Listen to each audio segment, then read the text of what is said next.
Un jour, nous ne serons plus de ce monde.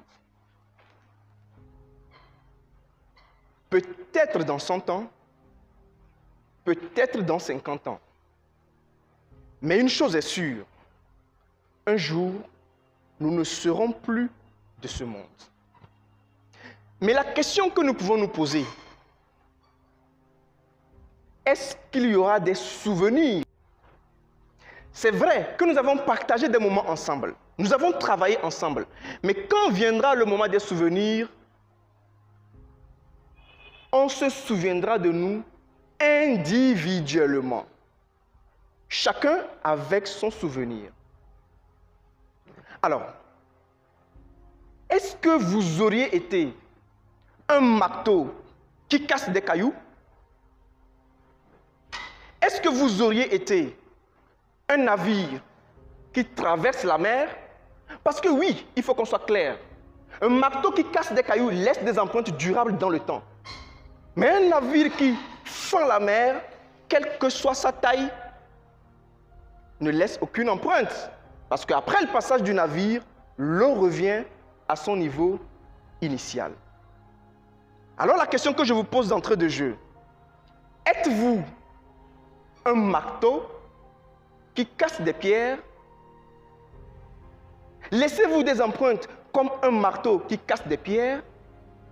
Ou êtes-vous plutôt dans le style d'un navire qui fend la mer?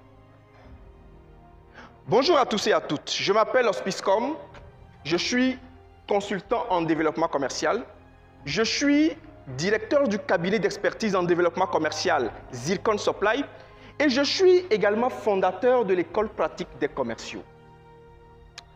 Mais alors, si le constat est fait comme il est fait, avant de courber les chines et de mourir un jour, il y a une case par laquelle nous allons tous passer. Cette case-là, c'est le soir de notre vie. On passera par là, chacun de nous ici. Quand on aura 50 ans, 70 ans, la vraie question à se poser encore, est-ce qu'on aura des regrets? Ah oui, les regrets. Il y a pire souffrance sur cette planète, il y a pire souffrance, les regrets. Vous retrouvez à 70 ans, avec toutes les invalidités et les incapacités, et avoir des regrets sans capacité aucune de changer quoi que ce soit de votre parcours. Faites un bond avec moi mentalement. Voyez-vous à 50 ans. Vous connaissez des gens dans la société qui ont 50 ans. Vous les voyez soit avec des problèmes, soit avec une santé fragile. Regardez-vous, fermez les yeux s'il vous plaît. Voyez-vous à 70 ans. Imaginez-vous quelque part à 70 ans. Prenez les codes de ce que vous voyez, vous avez l'habitude de voir. Et demandez-vous quels sont les regrets que vous aurez. Oui, les regrets, on en aura toujours. N'allons pas à 50 ans. On va rester dans la trentaine, dans la vingtaine. Même aujourd'hui, nous avons des regrets. Sur des choses déjà passées. Oui ou non? On a des regrets déjà. Mais alors, qu'est-ce qu'on fait? Est-ce qu'on va attendre nos 50, 70 ans pour faire le compte? Ou aujourd'hui, est-ce qu'on va déjà commencer par redorer le blason?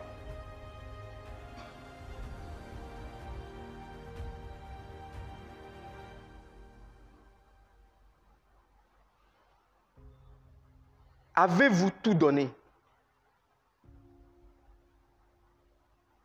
Aujourd'hui, avez-vous déjà tout donné?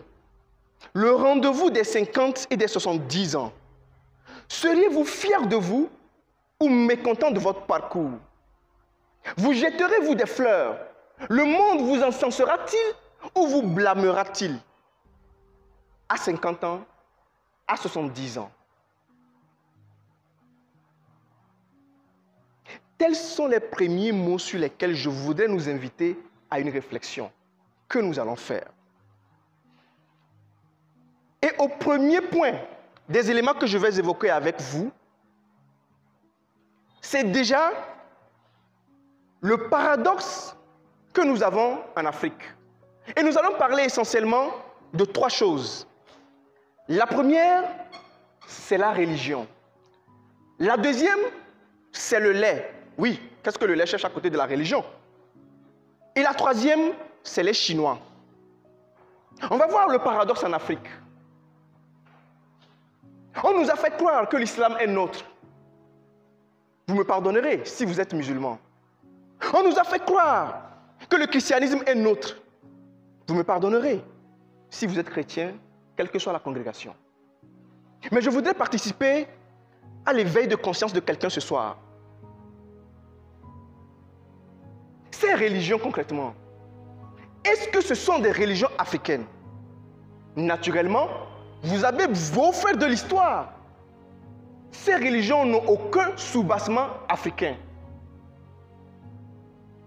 Les Indiens se sont toujours développés dans leur culture. Les Chinois se sont développés dans leur spiritualité. Les Arabes ont fait de même. Et nous les Africains, qu'avons-nous fait? Et vous et moi, qu'avons-nous fait? Mais aujourd'hui, on peut tenir la Bible du blanc et blasphémer à tue-tête sur la terre de nos aïeux. Cette terre-là, de laquelle on cultive et nous mangeons. Cette terre qui cultive, qui produit la tomate, l'oignon, l'aubergine, l'igname, le maïs. Nous pouvons tenir la Bible du blanc et blasphémer contre nos dieux. Détruire nos dieux. Et nous réclamer du blanc. Quand est-ce que vous arrêterez d'être le blanc et que vous deviendrez africain? Parce que oui, cette question, elle mérite qu'on la pose. Quand l'imam fait un débat avec le pasteur, mais pourquoi vous voulez qu'ils s'entendent? Quand depuis la nuit des temps, les 2 systèmes de pensée, soit de religion, ont été créés pour diviser 2 peuples. Il n'y a pas besoin de mettre un pasteur en face d'un imam. Ils ne s'entendront jamais. Ça a été défini depuis le départ. Soyez pas bêtes, soyez pas cons. Arrêtez de suivre inutilement les débats. Et si c'est pour faire de la rhétorique, des débats, des réflexions, donnez-moi tous les livres, je les lirai, je viendrai participer à un débat avec vous. Et tant que je peux l'étudier, je peux vous battre. Donc un pasteur ne démontre rien en bûchant la Bible pour venir la réciter. Un imam ne démontre rien à l'Afrique quand il bûche le Saint-Coran et qu'il vient le réciter. Quelle est la spiritualité africaine? Il se raconte que la Hollande est un pays qui dispose de 2 millions de têtes de bœufs. Le Sud-Soudan à lui seul dispose de 8 millions de têtes de bœufs, soit 4 fois la puissance en tête de bœuf des Hollandais. Mais ce même pays, le Soudan, commande à hauteur de 100 millions de dollars de produits laitiers chaque année. Alors qu'il dispose de 8 fois plus d'espace de pâturage que la Hollande. L'Éthiopie a 69 millions de têtes de bovins. Alors, il était temps que vous vous résolviez à devenir des jeunes femmes et des jeunes hommes leaders. Parce que la différence entre les 2 systèmes, c'est le leadership, c'est le mindset. On a l'impression que certains évoluent dans leur spiritualité, donc ils ont le soutien de tous leurs dieux. Et on a l'impression que les autres, malgré l'ensemble des richesses qu'ils ont, ils ont perdu le soutien de tous leurs dieux.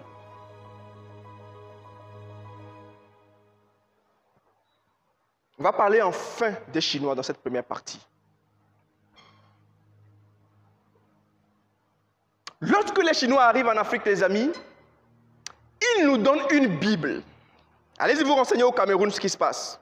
C'est un pays qui dispose de beaucoup d'or. Quand ils arrivent en Afrique, ils arrivent avec des Bibles, ils arrivent avec des chaises en plastique, ils arrivent avec des costards. Et puis à l'opposé, vous allez leur donner vos terres. Pendant que vous serez en train de prier les dieux des autres, Les Chinois, ancrés dans leur spiritualité, seront en train d'exploiter votre or. En train de maltraiter vos parents encore restés au village.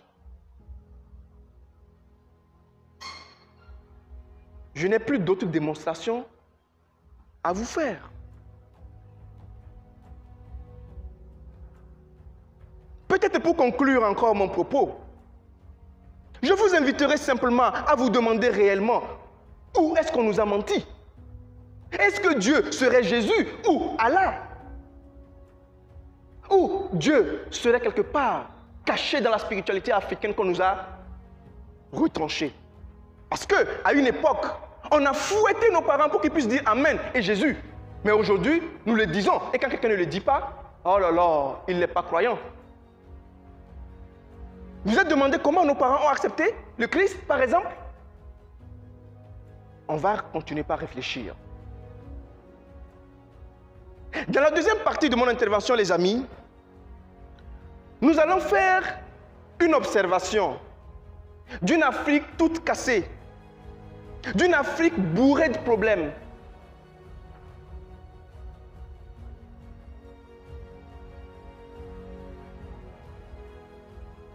L'instruction que nous pratiquons, sinon l'école. Notre mode de commercialisation des produits. Bien sûr, la vente de nos ressources naturelles sans transformation. Le système politique que nous appliquons à cette fameuse démocratie. Le système culturel et de croyances. Autant de problématiques que nous décrions au quotidien. Je laisserai passer la santé, quand on sait que nos hôpitaux sont des mouroirs. Je ne parlerai pas de nos dirigeants, qui on a l'impression qu'ils font sciemment. Sinon qu'ils font sciemment, ce n'est pas qu'une impression, ce serait être trop modeste.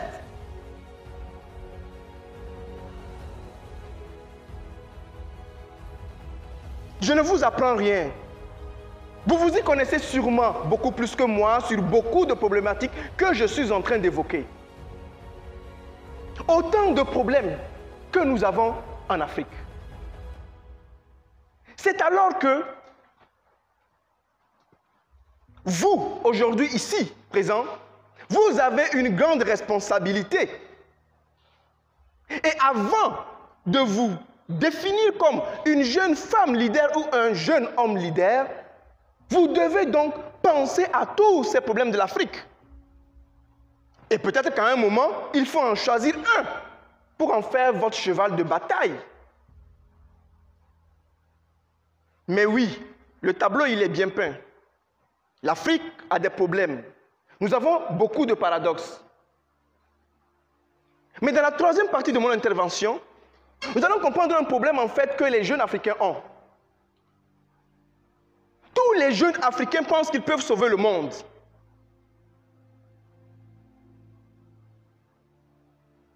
Vous voulez régler tous les problèmes. C'est vrai, on est d'accord qu'on a beaucoup de problèmes. Mais comment donc on va pouvoir résoudre ces problèmes?